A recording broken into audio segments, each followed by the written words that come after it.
ಖೇಡ್ಗಿಯ ಶ್ರೀಗಳ ತಾಯಿಯವರು ಶಿವನ ಪಾದದಲ್ಲಿ ಐಕ್ಯರಾದರು. ಹೌದು ವೀಕ್ಷಕರೇ, ವಿಜಯಪುರ ಜಿಲ್ಲೆಯ ಇಂಡಿ ತಾಲೂಕಿನ ಸುಕ್ಷೇತ್ರ ಖೇಡ್ಗಿ ಶ್ರೀಮಠದ ಪೀಠಾಧಿಪತಿಗಳಾದ ಶ್ರೀಮನಿರಂಜನಾ ಪ್ರಣಾಮ ಸ್ವರೂಪಿ ಶಿವಬಸವರಾಜೇಂದ್ರ ಮಹಾಶಿವಯೋಗಿಗಳವರ ತಾಯಿಯವರಾದ ಮಾತೋಶ್ರೀ ಶಾಂತಾಬಾಯಿ ಗುರುಮೂರ್ತಿಯ ಸಾಲಿಮಠ್, ವಯಸ್ಸು 86 ವರ್ಷ. ಇವರು ವಯೋಸಹಜ ಕಾಯಿಲೆಯಿಂದ ದಿನಾಂಕ 12/11/2025 ಬುಧವಾರ ಮಧ್ಯಾಹ್ನ ಶಿವನ ಪಾದದಲ್ಲಿ ಐಕ್ಯರಾಗಿದ್ದಾರೆಂದು ತಿಳಿಸಲು ವಿಷಾದವೆನಿಸುತ್ತದೆ. ಮಾತೋಶ್ರೀ ಶಾಂತಾಬಾಯಿ ಗುರುಮೂರ್ತಿಯ ಸಾಲಿಮಠ್ ಇವರ ಅಂತ್ಯಕ್ರಿಯೆಯು ದುಧನಿಯಲ್ಲಿ ದಿನಾಂಕ 13/11/2025 ಗುರುವಾರ ಮಧ್ಯಾಹ್ನ 12 ಗಂಟೆಗೆ ನೆರವೇರಲಿದೆ ಎಂದು ಖೇಡ್ಗಿ ಶ್ರೀಮಠದ ಪೀಠಾಧಿಪತಿಗಳಾದ ಶ್ರೀಮನಿರಂಜನಾ ಪ್ರಣಾಮ ಸ್ವರೂಪಿ ಶಿವಬಸವರಾಜೇಂದ್ರ ಮಹಾಶಿವಯೋಗಿಗಳು ಮಾಧ್ಯಮಕ್ಕೆ ತಿಳಿಸಿದ್ದಾರೆ. ಮಾತೋಶ್ರೀಯವರು 4 ಜನ ಸುಪುತ್ರರನ್ನು ಹಾಗೂ 4 ಜನ ಸುಪುತ್ರಿಯರನ್ನು ಜೊತೆಗೆ ಅಪಾರ ಪ್ರಮಾಣದಲ್ಲಿ ಬಂಧು ಬಾಂಧವರನ್ನು ಹಾಗೂ ಅನೇಕ ಭಕ್ತಾದಿಗಳನ್ನು ಬಿಟ್ಟು ಅಗಲಿದ್ದಾರೆ.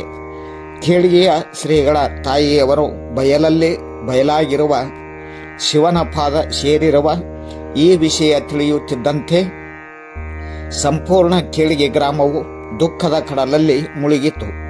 ಎಲ್ಲಿ ನೋಡಿದರಲ್ಲಿ ನಿರಾಶೆಯ ವಾತಾವರಣದ ಜೊತೆಗೆ ಗ್ರಾಮಸ್ಥರೆಲ್ಲರೂ ಸ್ತಬ್ಧರಾಗಿ ಇಡೀ ಗ್ರಾಮವೇ ಬಿಕೋ ಎನ್ನುವ ದೃಶ್ಯ ಕಂಡುಬರುತ್ತಿತ್ತು. ತಾನೊಂದು ಬಗೆದರೆ ದೈವ ಇನ್ನೊಂದು ಬಗೆಯಿತು ಎನ್ನುವಂತಾಯಿತು. ಖೇಡ್ಗಿಯ ಸದ್ಭಕ್ತರೆಲ್ಲರೂ ಕಣ್ಣೀರಿನಲ್ಲಿ ಕೈ ತೊಳೆಯುತ್ತಿದ್ದಾರೆ. ಪುರದ ಪುಣ್ಯಂ ಪುರುಷ ರೂಪಿಂದೆ ಹೋಗುತ್ತಿದೆ ಎನ್ನುವಂತೆ ಖೇಡ್ಗಿಯ ಶ್ರೀಗಳ ತಾಯಿಯವರು ಅಗಲಿದ ಸುದ್ದಿಯು ಗ್ರಾಮಕ್ಕೆ ಬರಸಿಡಿಲು ಬಡಿದಂತಾಗಿ ತಾಯಿಯನ್ನು ಕಳೆದುಕೊಂಡು ತಬ್ಬಲಿಗಳಾಗಿದ್ದಾರೆ. ಇದರೊಂದಿಗೆ ಖೇಡ್ಗಿಯ ಶ್ರೀಗಳು ಮಾಧ್ಯಮದೊಂದಿಗೆ ಮಾತನಾಡುತ್ತಿರುವಾಗ ದುಃಖದ ಕಟ್ಟೆ ಒಡೆದು ಹೋಯಿತು. ಎಲ್ಲವೂ ಆ ಶಿವನ ಇಚ್ಛೆ ಎಂದು ಕಣ್ಣೀರು ಸುರಿಸಿದರು. ಈ ಸಂದರ್ಭದಲ್ಲಿ ಇದೆಲ್ಲವೂ ನಡೆಯಬೇಕಾದರೆ ಆ ಶಿವನ ಲೀಲೆ, ಆ ಶಿವನಿಗೆ ಸೇರಿದ ಸಂಗತಿ ಎಂದು ಮಾತು ಮೊಟಕುಗೊಳಿಸಿದರು.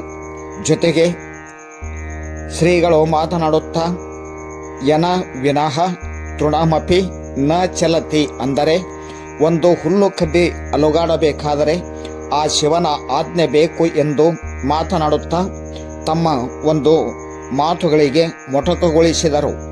ಜೊತೆಗೆ ದುಃಖದಿಂದ ಸ್ತಬ್ಧರಾಗಿ ಮೌನಿಗಳಾದರು. ಇಂದು ಸುಕ್ಷೇತ್ರ ಖೇಡ್ಗಿ ಗ್ರಾಮವು ತಾಯಿಯನ್ನು ಕಳೆದುಕೊಂಡು ತಬ್ಬಲಿಗಳಾಗಿದ್ದಾರೆ. ಸುತ್ತಮುತ್ತಲಿನ ಗ್ರಾಮಸ್ಥರು ಸದ್ಭಕ್ತರು ದುಃಖ ತಪ್ತರಾಗಿ ಕಣ್ಣೀರು ಸುರಿಸುತ್ತಿದ್ದಾರೆ. ಆ ದೇವರು ಇದೊಂದು ಅನ್ಯಾಯ ಮಾಡಿದ ಎಂದು ಮಾತನಾಡುತ್ತಾ ದುಃಖಿಗಳಾಗಿ ಕುಳಿತುಕೊಂಡಿದ್ದಾರೆ. ಒಟ್ಟಿನಲ್ಲಿ ಖೇಡ್ಗಿಯ ಶ್ರೀಗಳಿಗೆ ಜೊತೆಗೆ ಖೇಡ್ಗಿಯ ಸಮಸ್ತ ಸದ್ಭಕ್ತರಿಗೆ ಹಾಗೂ ಗ್ರಾಮಸ್ಥರಿಗೆ ಜೊತೆಗೆ ಖೇಡ್ಗಿಯ ಶ್ರೀಗಳ ಕುಟುಂಬಸ್ಥರಿಗೆ ಅವರ ಮನೆತನದ ಎಲ್ಲ ಬಂಧು ಬಾಂಧವರಿಗೆ ಆ ದೇವರು ದುಃಖವನ್ನು ತಡೆದುಕೊಳ್ಳುವ ಶಕ್ತಿ ನೀಡಲಿ ಎಂದು ಆ ದೇವರಲ್ಲಿ ಸಮಸ್ತ ಸದ್ಭಕ್ತರು ಪ್ರಾರ್ಥಿಸುತ್ತಿದ್ದಾರೆ.